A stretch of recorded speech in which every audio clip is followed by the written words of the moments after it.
Am I the a-hole for telling my wife that she's foolish for giving half of her income to her pastor?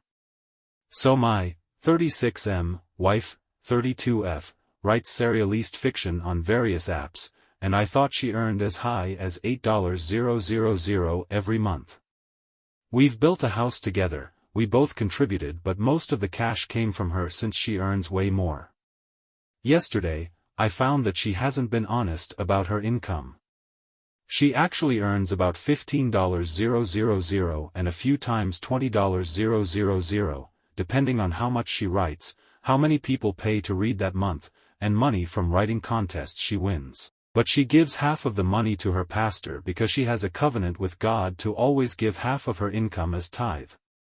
This really pissed me off. This is money we could use for so many other things. Savings, investments, and even trust funds for our kids. We have two aged 8 and 6.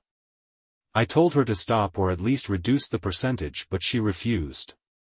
I got upset and told her that she was extremely foolish for this since the pastor was probably keeping most of the money to himself anyway.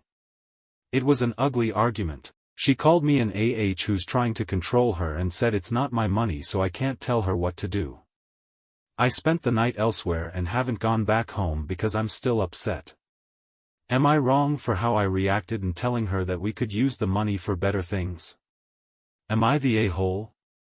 P.S. I know the monthly incomes sound outrageous, and to those who won't believe it, you can try searching up those platforms. Took the names out for those accusing me of advertising, to see how much authors earn from them. My wife writes for about 6 of these platforms. Edit. Another reason why I was so pissed off is that my wife breaks her back writing. She barely sleeps on top of going chores because she has to publish chapters every day in order not to miss monthly bonuses. So for her to give half of that away is infuriating. Edit 2. My wife earns in USD, but we do not reside in USA.